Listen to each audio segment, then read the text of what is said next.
देखिए विनीता जी, अगर आप देखें, संजय जोशी का एक ऐसा नाम है जिससे मोदी शाह खेमे में हड़कंप मचा हुआ है जब से नाम आया है। और इसको आप उस तरीके से देख सकते हैं कि इतना दबाव आरएसएस की तरफ से इन लोगों के ऊपर बन गया है कि अब ये किसी के ऊपर भी समझौता कर सकते हैं।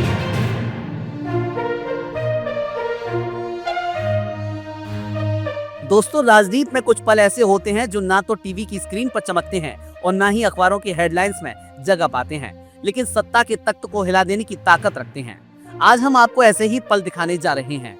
एक ऐसी कहानी जो गोदी मीडिया की चुप्पी में दब गई, लेकिन जनता की नजरों से नहीं छिप सकी।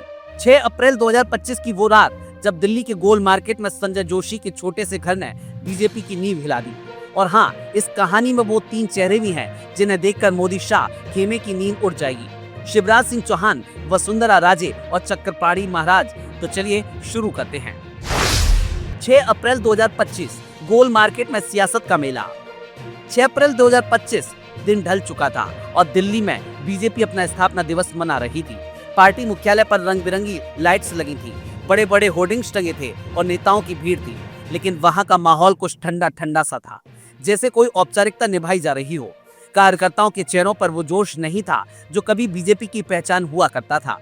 लेकिन ठीक उसी वक्त दिल्ली के गोल मार्केट में एक अलग ही नजारा था। यहाँ कोई बड़ा बंगला नहीं था, कोई सरकारी कोठी नहीं थी, बस एक साधारण सा मकान था, संजय जोशी का घर। और इस घर के बाहर जो भीड़ जुटी थी वो किसी मुख्यमंत्री या केंद्रीय मंत्री के यहाँ भी शायद ही दिखे।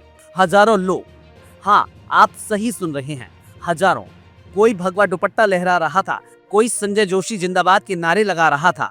सड़कों पर गाड़ियों की कतार थी, आसपास के घरों की छतों पर लोग खड़े थे और हवा में एक अजीब सा उत्साह था। ऐसा लग रहा था जैसे कोई त्योहार हो, लेकिन ये त्योहार किसी धार्मिक उत्सव का नहीं बल्कि सियासी उम्मीद का था। और इस भीड़ का कारण संजय जोशी का जन्मदिन। लेकिन ये सिर्फ जन्मदिन नहीं था, ये एक सियासी संदेश था, क्योंकि उस रात जोशी के घर कुछ ऐसे चेहरे पहुंचे जिन्हें देखकर बीजेपी का शीर्ष नेतृत्व सकते में आ गया। वो रात, वो चेहरे, शिवराज, वसुंधरा और चक्रपाणी। शिवराज जिनकी मुस्कान और सादगी मध्य प्रदेश में मशहूर थी, लेकिन जिन्हें अब दिल्ली में किनारे कर दिया गया था। वसुंधरा राजस्थान की वो रानी जिन्हें कभी बीजेपी का बड़ा चेहरा माना जाता था, लेकिन अब उनकी आवाज को दबा दिया गया। और चक्रपाणी महाराज, हिंदुत्व के प्रखर प्रवक्ता जो बीजेपी की मुख्य धारा से अलग अपनी राहें चलते हैं। ये तीनों चुपचाप जोशी के घर पहुंचे। कोई बड़ा स्वागत नहीं हुआ, कोई फूलों की माला नहीं थी, कोई भाषण नहीं दिया गया, बस एक सादगी भरी मुलाकात। शिवराज ने जोशी से हाथ मिलाया, वसुंधरा ने मुस्कुराकर बधाई दी और चक्रपाणी ने अपने चिर परिचित अंदाज में कुछ आशीर्वाद के शब्द कहे। लेकिन इस सादगी में एक गहरी चाल थी। ये मुलाकात सिर्फ जन्मदिन की बधाई नहीं थी, ये एक सियासी संदेश था, एक ऐसा संदेश जो बीजेपी के शीर्ष नेतृत्व को बेचैन करने के लिए काफी था। संजय जोशी, एक भूला हुआ नाम जो फिर उभरा। अब सवाल उठता है कि संजय जोशी कौन है और उनकी ये लोकप्रियता क्यों किसी को खटक रही है। संजय जोशी कोई नया नाम नहीं है, ये वो शख्स है जिन्होंने बीजेपी को जमीनी स्तर पर खड़ा किया, गुजरात में संगठन की नींव रखी जहां से नरेंद्र मोदी ने अपनी सियासी उड़ान भरी, मध्य प्रदेश में शिवराज सिंह चौहान को सत्ता तक पहुंचाने की पृष्ठभूमि तैयार की और पूरे देश में बीजेपी को कार्यकर्ताओं की ऐसी फौज दी जो आज पार्टी की ताकत है। लेकिन फिर क्या हुआ? एक दिन अचानक जोशी गायब हो गए, पार्टी से बाहर कर दिए गए। क्यों? क्योंकि उनकी बढ़ती लोकप्रियता और संगठन पर उनकी पकड़ किसी को पसंद नहीं आई। कहते हैं कि सूरज के सामने दूसरा दीपक जलने लगे तो वो उजाला किसी को बर्दाश्त नहीं होता। और उस वक्त नरेंद्र मोदी को जोशी एक चुनौती लगने लगे थे। 2012 में जोशी को पार्टी से किनारे कर दिया गया, उनकी जगह अमित शाह ने ले ली और फिर शुरू हुआ मोदी शाह का वो युग जिसे आज हर कोई जानता है। लेकिन जोशी चुपचाप गायब हो गए, न कोई बयान न कोई शिकायत। वो सियासत से दूर हो गए, लेकिन जनता और कार्यकर्ताओं के दिलों से नहीं। उस रात की तस्वीरें एक मौन क्रांति की शुरुआत। 6 अप्रैल की वो रात सिर्फ जन्मदिन का जश्न नहीं थी, ये एक मौन क्रांति का आगाज था। गोल मार्केट की सड़कों पर लोग जोशी के लिए नारे लगा रहे थे।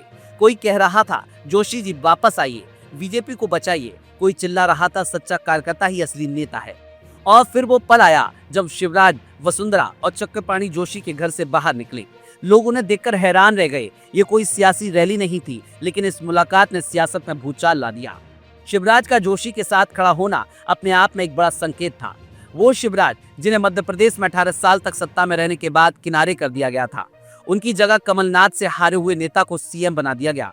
और शिवराज को दिल्ली में एक औपचारिक कुर्सी थमा दी गई।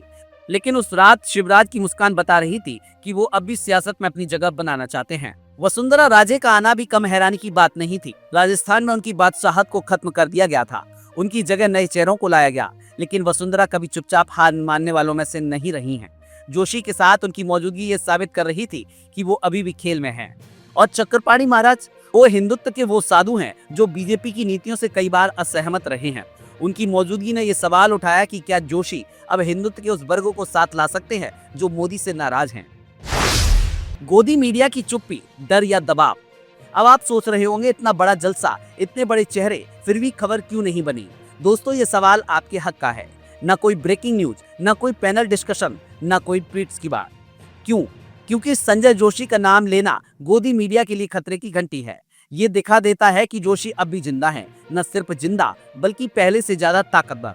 और ये सच मोदी शाह की उस चमक को फीका कर सकता है जिसे गोदी मीडिया दिन रात चमकाता है।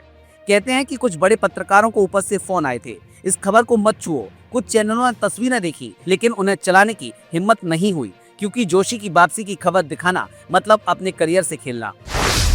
जोशी की निगरानी, फिर भी बेकाबू लोकप्रियता। ये कोई छुपी बात नहीं है कि संजय जोशी हमेशा निगरानी में रहते हैं। उनकी हर मुलाकात, हर फोन कॉल, हर कदम पर नजर रखी जाती है। उनके घर के आसपास अक्सर शादी वर्दी में लोग देखे जाते हैं। उनके दोस्तों को फोन टैपिंग का शक होता है। लेकिन उस रात की भीड़ ने साबित कर दिया कि निगरानी से लोकप्रियता को नहीं रोका जा सकता। जोशी चुप है, न वो सोशल मीडिया पर सक्रिय हैं, न ही कोई सियासी बयान देते हैं, लेकिन उनकी चुप्पी ही उनकी सबसे बड़ी ताकत बन गई है। जब हजारों लोग बिना किसी न्योते के उनके घर पहुंच जाते हैं, जब शिवराज, वसुंधरा जैसे दिग्गज उनके साथ खड़े होते हैं, तो ये साफ हो जाता है कि जोशी अब भी सियासत के बड़े खिलाड़ी हैं, चाहे वो मैदान में उतरें या फिर ना उतरें। जोशी की वापसी, संकेत और संभावनाएं। अब सवाल उठता है कि क्या संजय जोशी की सियासी वापसी मुमकिन है, और अगर हाँ, तो इसका मतलब क्या होगा। संकेत तो साफ हैं। राष्ट्रीय स्वयंसेवक संघ का एक बड़ा वर्ग मोदी से नाराज है। उन्हें लगता है कि बीजेपी अब संगठन की पार्टी कम और एक व्यक्ति की पार्टी ज्यादा बन गई है, और इस वर्गों को जोशी में एक विकल्प दिखता है। बीजेपी के वो पुराने नेता जो किनारे कर दिए गए, शिवराज, वसुंधरा, मुरली मनोहर जोशी जैसे चेहरे, वो जोशी की छत्रछाया में अपनी वापसी की राह देखते हैं। और जनता, वो अब उस नेता को चाहती है जो सादगी से बात करे, जो संगठन को समझे और जो सत्ता के लिए नहीं बल्कि विचारधारा के लिए लड़ाई लड़े। 2025 में नरेंद्र मोदी 75 साल के हो जाएंगे। आरएसएस का पुराना नियम है कि 75 की उम्र के बाद कार्यकारी राजनीति से विदाई।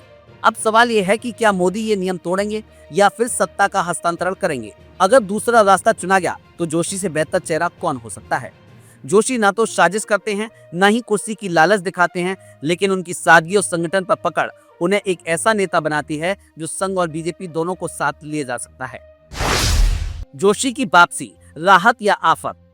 जो लोग जोशी के साथ सालों से जुड़े हैं, उनके लिए 6 अप्रैल की वो रात किसी सपने के सच होने जैसी थी।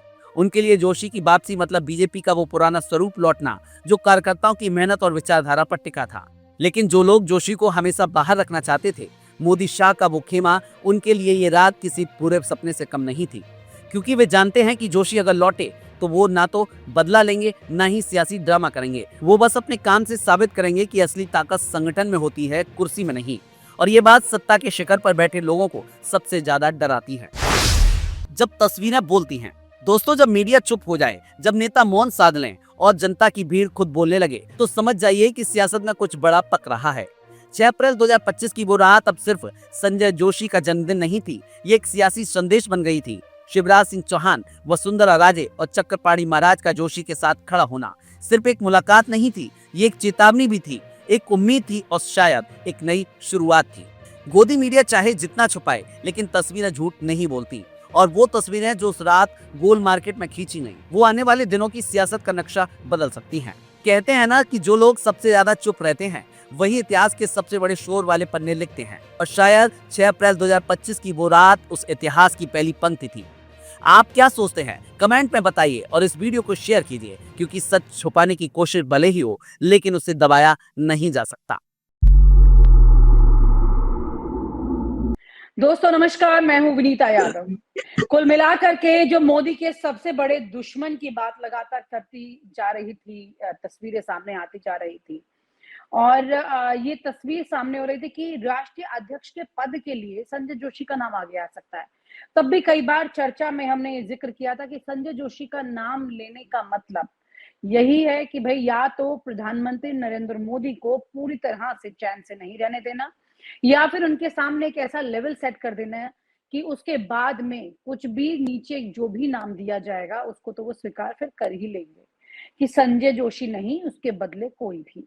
इसी तरह की तस्वीर अब सामने निकल के आ रही है। वरिष्ठ पत्रकार हैं केपी मलिक जी, उन्होंने आज इस खबर को साझा भी किया है पब्लिक प्लेटफॉर्म पर, और मैं आपका खास ध्यान इस खबर की तरफ इसलिए ले जाना चाह रही हूँ क्योंकि संजय जोशी के नाम की चर्चाएं राजनीतिक गलियारों में यूं ही नहीं है।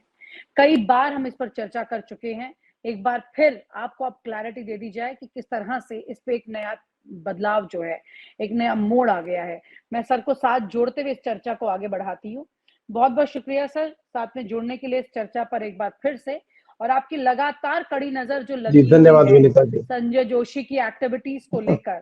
तो सवाल ये है कि क्या मतलब संजय जोशी ऐसा नाम है कि जिनके नाम पर इस वक्त आरएसएस प्रधानमंत्री नरेंद्र मोदी से किसी भी नाम पर फिर बार्गेन करने को तैयार है। अब जो नए नाम आ रहे हैं सामने वो भी दूसरे कैंप के ही हैं। कौन है आप खुद ही बता दीजिए। जी सर। देखिए विनीता जी, अगर आप देखें, संजय जोशी का एक ऐसा नाम है जिससे मोदी शाह खेमे में हड़कंप मचा हुआ है जब से नाम आया है। और इसको आप उस तरीके से देख सकते हैं कि इतना दबाव आरएसएस की तरफ से इन लोगों के ऊपर बन गया है कि अब ये किसी के ऊपर भी समझौता कर सकते हैं। इसमें एक छोटा एग्जाम्पल मैं आपको देता हूं, शायद पता नहीं इससे वो ढंग से जुड़ पाएगा कि नहीं जुड़ पाएगा, कि आप किसी हलवाई की दुकान पे जाते हैं, वहां से आप मिठाई लेते हैं और आप जो है आपके पास पैसे होते ही नहीं है, तो आप उसके साथ लड़ाई झगड़ा शुरू कर देते हैं कि भाई मैंने आपको 500 रुपए दिए थे। तो आपका लड़ाई झगड़ा चल ही रहा होता है कि तीसरा आ जाता है कि भैया दोनों की लड़ाई में मेरा मत भूल जाना, और जबकि दिया उसने भी कुछ नहीं है। लेकिन प्रेशर इतना बन जाता है उसके ऊपर कि वहां कहता हाँ आपका तो याद है। अगर वो इसको भी मना कर देगा कि नहीं नहीं तूने भी नहीं दिया, तो वहां फिर दुकानदार का झूठा सिद्ध होना आसान हो जाएगा। तो ये आरएसएस की एक स्ट्रेटजी थी, मुझे लगता है कि संजय जी का नाम आगे बढ़ा के और किसी तीसरे का नाम दे दिया जाए। हालांकि मैं इसको अभी फाइनल मान के नहीं चल रहा हूं, क्योंकि ये बुखार बढ़ाने के लिए, टेम्परेचर बढ़ाने के लिए आरएसएस की एक रणनीति है कि इस तरह की चीजों को किया जाए। संजय जोशी का नाम आने के बाद में बहुत ज्यादा दबाव इन लोगों के ऊपर बन गया, और उस दबाव से बचने के लिए इन्होंने अपनी तरफ से शिवराज चौहान के नाम की चर्चा चलाई। तो शिवराज चौहान के नाम पे आरएसएस ने सहमति नहीं दी और इनके प्रस्ताव को ठुकरा दिया। उसके बाद जो दोबारा चर्चा आई तो आरएसएस की तरफ से एक नाम आगे किया गया, जो पूर्व मुख्यमंत्री है राजस्थान की वसुंधरा राजे, और इसमें कोई दो राय नहीं है, जग जाहिर है कि वो भी इस कैंप की सबसे बड़ी दुश्मन मानी जाती है। तो कहीं ना कहीं उससे भी ये लोग असहज नजर आते हैं और उस पे भी इनकी ओर से सहमति बनती नजर नहीं आ रही है। तो मुझे लगता है कि जो 8 अक्टूबर को जो हरियाणा के नतीजे आएंगे, तब तक इतना प्रेशर आरएसएस इनके ऊपर बना चुकी होगी कि इन्हीं को 3-4 नामों के अंदर से ही एक किसी नाम पे सहमति इन लोगों को देनी पड़ेगी, और उसके बाद जो घमासान शुरू होगा भारतीय जनता पार्टी में, उससे इनका बचना मुश्किल होगा। मुझे ऐसा नजर आ रहा है फिलहाल के नजरिया को देखते हुए, हाल फिलहाल में जो चीजें चल रही हैं उसको देखते हुए ये मुझे लग रहा है कि ये सिनेरियो बनता जा रहा है जो आपको 8 तारीख के बाद दिखाई देगा। जी।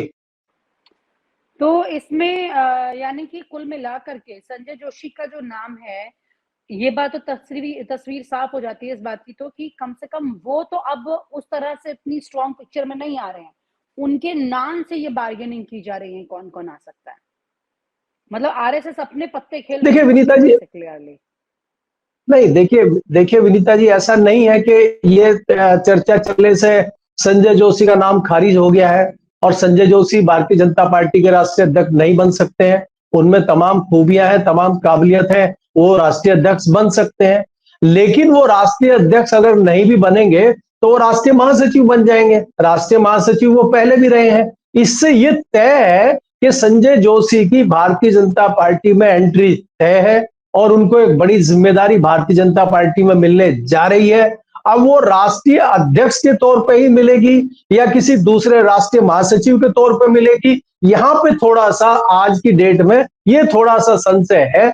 अब ये संशय भी आने वाले दिन में दूर हो जाएगा। अगर इनकी तरफ से किसी तीसरे व्यक्ति के नाम पर सहमति बनती है तो संजय जोशी राष्ट्रीय महासचिव पार्टी के हो जाएंगे। तो संजय जोशी को तो आना ही आना है, संजय जोशी को कोई नहीं रोक रहा है। हाँ, ये हो जाएगा कि यानी कि राष्ट्रीय संजय अध्यक्ष नहीं आए तो जोशी महासचिव आ गए। यानी संजय जोशी मतलब तय हो गया है, यानी आरएसएस इतनी मजबूत स्थिति में है इस वक्त कि नरेंद्र मोदी के सामने कंडीशन रख रही कि संजय जोशी पक्का आ जाएंगे।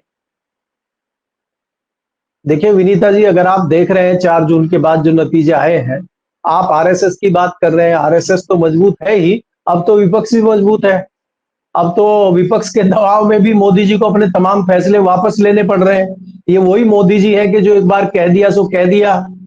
अगर खीरी के मंत्री हैं तो उनको नहीं हटाया जाएगा, अगर ब्रजभूषण सिंह है कह दिया तो नहीं हटाया जाएगा, चाहे कितना भी दागी हो, चाहे कितने भी आरोप लगे, मोदी जी ने जो कह दिया तो कह दिया। आप याद करिए मोदी जी के स्टाइल को, नोटबंदी वाले को। मोदी जी ने जो कैबिनेट मीटिंग बुलाई थी, ये पूछने के लिए नहीं बुलाई थी कि मैं नोटबंदी करने जा रहा हूं, बताने के लिए बुलाई थी कि अगले आधे घंटे में मैं टीवी पे घोषणा करने जा रहा हूं कि देश में नोटबंदी हो गई है, इसलिए आपको पहले सूचना देने के लिए बुलाया, आधा घंटा आप लोगों के पास है। तो मोदी जी उस स्टाइल के नेता है। तो आज जो हालात जिसमें आप खड़े हैं वही मोदी जी हैं कि जिनको तमाम फैसले वापस लेने पड़ रहे हैं। तो दबाव तो उनके ऊपर बन चुका है। और आरएसएस में अगर इतना दबाव आरएसएस का ये लोग नहीं मानते और आरएसएस इस स्थिति में नहीं होते तो नड्डा कभी मीटिंग में नहीं जाते आरएसएस। और आपको ये समझ लेना चाहिए आरएसएस के विषय में कि आरएसएस इन सबकी जननी है। जो ये लगभग 2 दर्जन संगठन आरएसएस के हैं, चाहे वो भारतीय जनता पार्टी हो, चाहे वो विश्व हिंदू परिषद हो, चाहे वो बजरंग दल हो, चाहे तमाम इनके जो 2 दर्जन संगठन है, वो सबकी बॉस है। तो उसके बिना कैसे आप कर सकते हैं? तो भारतीय जनता पार्टी में जिस तरह का नैरेटिव पिछले 10 साल से चल रहा था वो समाप्त हो चुका है और अब आरएसएस की बात चलेगी ही चलेगी, इसमें कोई दो राय नहीं है।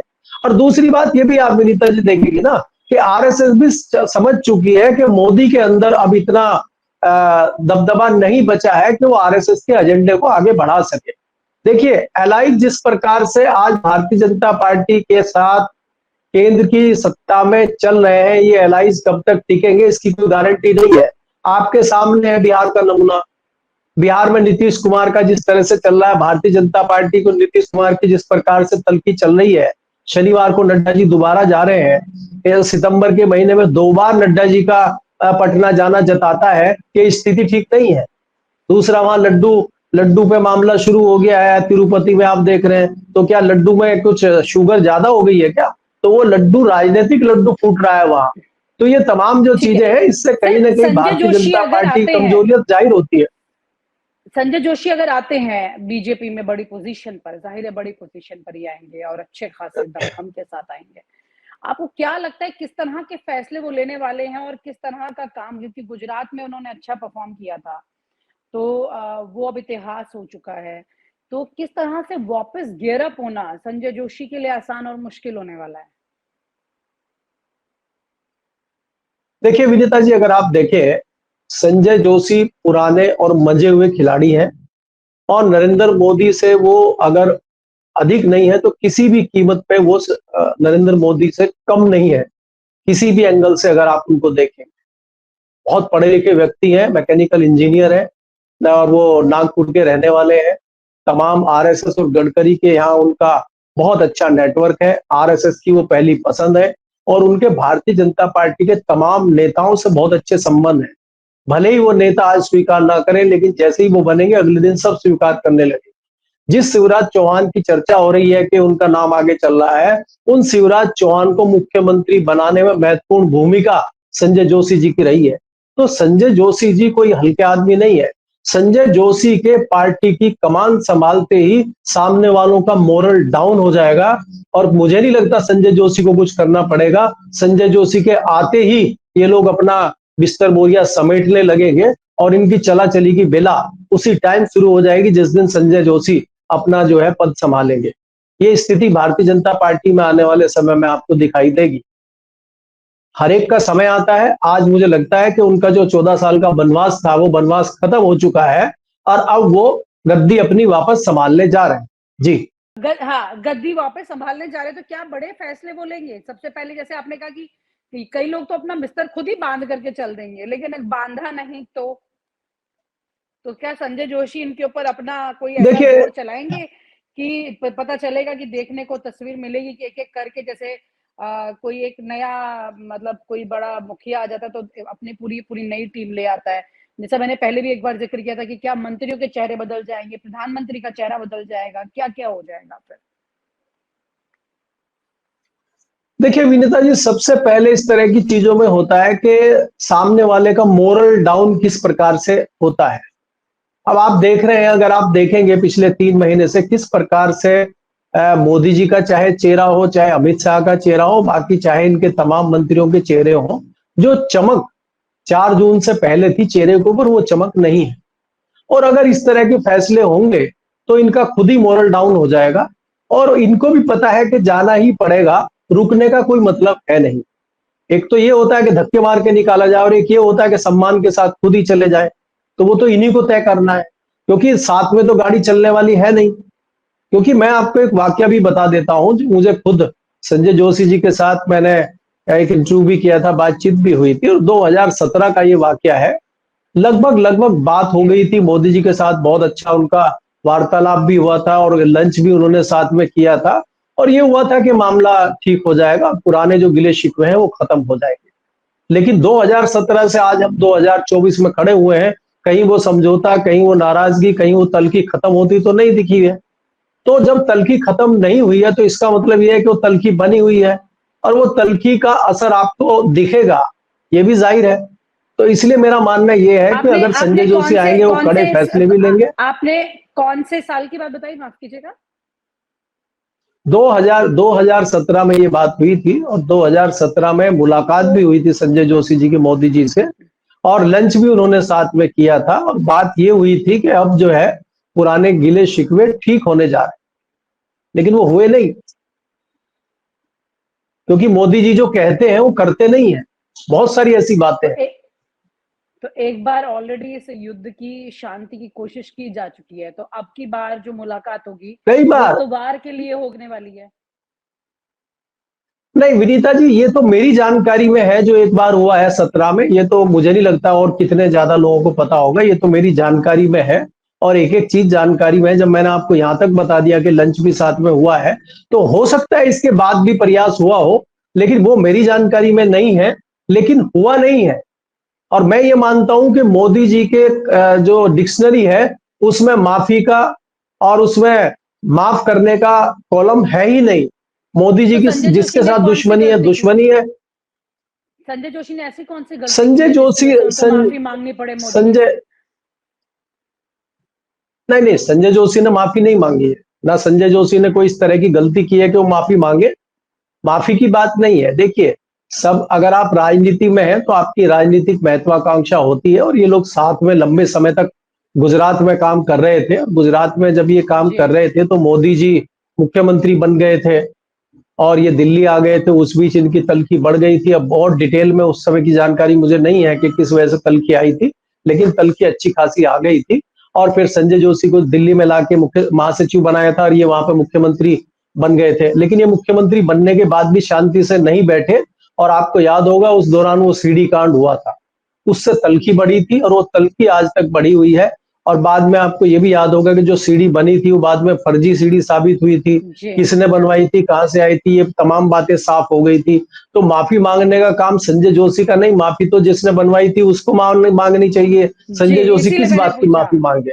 इसीलिए जी जी मैंने जी, पूछा संजय कि जोशी किस चीज, माफी ये क्यों लेकिन मांग हाँ। लेकिन लेकिन उसके बाद बड़ा दिल दिखाते हुए संजय जोशी जी उनके घर पे प्रधानमंत्री आवास में लंच करने गए और वो पुराने गिले शिकवे खत्म करने के लिए गए। तो ये संजय जोशी का बड़ा दिल है जो उन्होंने दिखाया, अपने बड़े दिल को दिखाया, और फिर भी वो पीछे हटने को तैयार हो गए। लेकिन तब भी इन्होंने उनको समझौता नहीं किया, या एक हिसाब से ये कहें कि तब भी वो तल्खी खत्म करने की कोशिश मोदी जी की तरफ से नहीं हुई। तो अगर नहीं हुई तो उसका खामियाजा आज इनको भुगतना पड़ेगा। और संजय जोशी पद पे बैठ के इनके लिए कोई बहुत अच्छा करेंगे, इसकी आशा भी कैसे की जा सकती है? संजय जोशी का जो वनवास बीता है ये पिछले 1.5 दशक का, इसमें क्या क्या उन्होंने झेला है, इसकी जानकारी क्या किसी को है?